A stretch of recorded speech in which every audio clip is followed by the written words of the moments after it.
Hey, this is Trish, and this is the very first video for our Tantrik Orgasm Training Group. Now, I'm setting this video to public so anyone in the world can see it, but don't worry, I'm not giving away any of the juicy secrets just yet. That is just for the private clients who have paid for the program. But I wanted this information out there for the world because I think it's important just on a daily existence, and also I kind of talked about some of these concepts and principles before, but I just wanted to give you some homework, training group, and 3 things that I want to cover today. Number 1, the Orgasm Questionnaire. If you have not already taken your Orgasm Questionnaire, and a couple of you have not, go ahead and do that. Just go to arousedwomenblog.com and you can find the Orgasm Questionnaire there. You can just do a search for it and it will pop up and you take it and it comes right to me. Nobody else sees it. All your information is absolutely safe and protected, and there are no wrong answers. What it does is it allows you to start thinking about orgasms, your experiences, what you want from orgasm, the way you orgasm already, and so it's just, just kind of gets those mental juices flowing, as it were, and it also kind of starts you on the process of journaling, which will be very important later. So that's number 1, take the Orgasm Questionnaire. Number 2 is a mindfulness exercise. What I want you to do is I want you to think of a mundane chore. Think of something that you do on a regular basis, maybe every day, every other day, or every week. It could be something as simple as chopping vegetables for dinner, or brushing your teeth, or folding laundry. Take something that is just utterly boring and mundane, and I want you to approach it with absolute mindfulness from the very beginning of the process to the very end.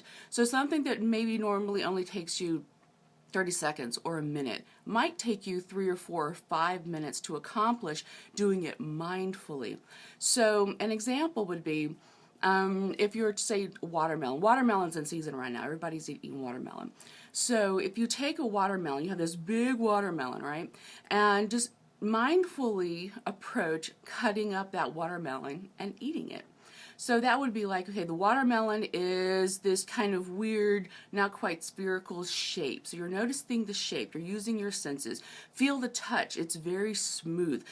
Compare that feeling of the smoothness of the watermelon with the board that you're cutting it on. Are you cutting it on wood, which has been planed smooth? Are you cutting it on, like I use a recycled cutting board, so it's kind of rough in texture. It kind of helps with cutting stuff. Do you notice that difference in texture normally between what you're cutting and the surface on which you're cutting? Think of the knife itself. Is it a straight handle? Is it a curved handle that fits to your hand? How does it feel in your hand? And the difference between the texture of the handle and then the blade itself. And so when you go to cut your watermelon, you feel that tension right there as you begin to cut it, that tension between the edge of the blade and then the watermelon or the fruit or the pineapple or the apple or the orange or whatever. You feel that tension right there just before the knife cuts into the flesh. And so then you cut into it and then you see it. Can you smell the watermelon or the fruit or the vegetable that you're cutting? Is the aroma wafting up to you yet? Do you notice that, are there juices leaking out? Now that you've cut into it, it's like, oh, okay, now this kind of slippery. So when you cut into it, notice that watermelon, if we're doing watermelon, that the watermelon, you have this striated green edge of the watermelon skin, and then you have the white rind, and then you have the pink flesh. Does it have seeds? What color are the seeds? What color is the flesh? Is it pink? Is it yellow? Just notice everything. As you cut off a slice of that watermelon, then how does it feel in your hand? Was it fresh out of the garden, so it might be kind of warm or even hot? Did you have it in the fridge, so is it cold? So then you bring that slice of watermelon or whatever fruit and you bring it up to your lips and you kind of nibble on it, with just your lips. How does that feel against your lips? Then you take a little nibble with your teeth, just a little bit, and then you kind of Feel that sensation of that fruit's flesh in your mouth. The juices, the flavor, the hot, the cold, the whatever, all these different sensations that are possible. And then you take a bigger bite of that and you chew it. And you chew it and you chew it and you chew it. And you keep chewing and inhale deeply while you're chewing, because they say that taste is 90% smell. So inhale while you're chewing on this watermelon, and you're chewing and you're still chewing and you're still chewing. I know you never chew your food this long, although you should. And so you're chewing and you're chewing and you're chewing. How does that texture change? The initial texture that was kind of firm, maybe it was cold, and now that you've chewed it up quite a bit, as you always should chew your food, then now it's kind of squishy and mushy, and maybe it's gone from cold to warm because it's now warm and being warmed by the temperature of your mouth. And now you inhale, now you can swallow. And can you feel it going down? How does it feel to go down your throat?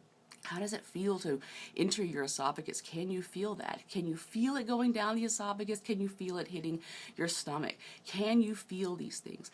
Again, this is a mindfulness exercise. And just in case you think you're going to look and feel silly, let me assure you, you do. You look and feel ridiculous.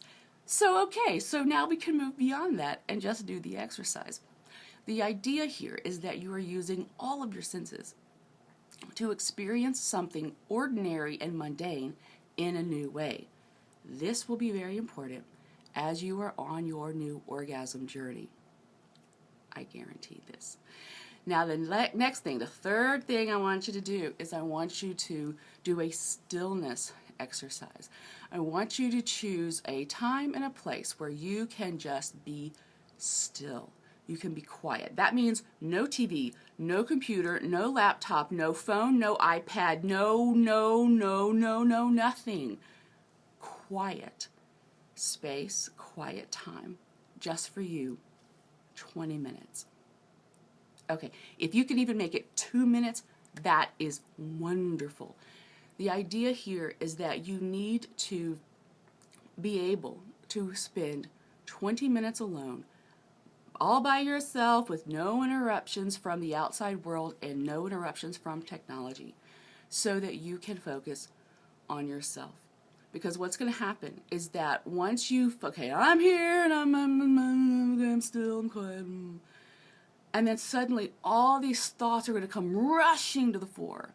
And you're like, wait a minute, where are all those thoughts coming from? I didn't have all those. These are the thoughts and the worries, especially for women, the stress and the worry that we carry, that's this kind of running monologue in the background of our head 24/7. And it starts coming to the fore. And the important thing here is to not judge what comes up, and to just allow it. Think it. It's going to drive you crazy, and just let it go. Just let it go. The reason why this exercise is important is because part of the training process is time alone to yourself. And if you don't make that time for yourself, you will not succeed in this process. You have to make time for yourself. And if you think, well, oh my God, all my things I gotta do today. Well, yeah, we all have things we have to do today. Most of us have kids we have to take care of us. Most of us have a job we've got to get to. But you still can fit 20 minutes of your day to give back to you. Yes? So, if you can do 2 minutes, that's amazing. If you can do 5 minutes, that's incredible. Work up to 20 minutes a day, if you can, over the next few days. So what we've done now is the Orgasm Questionnaire, which is our practicing of journaling, and also goes over our personal experiences with orgasm. And then we have the Mindfulness Meditation, which is, it's an active meditation. So you're actually doing something. Men like this. Men like doing things. Then the third task, the third bit of your homework, is the calm and quiet meditation. It is not an active meditation, and a lot of people have trouble with this. That's why we have to do this as homework, right? So I want you to do this, and I want you to email me and let me know how you did. And it can be a total disaster, that's fine, and it can be frustrating, that's fine, that's okay. Don't judge the process, but you have to do the process if you want the results. Orgasm Questionnaire, Mindfulness Meditation, Stillness Meditation. That's your homework for the next couple of days. All right? I love you, mwah, and I wish you well. I will talk to you very soon.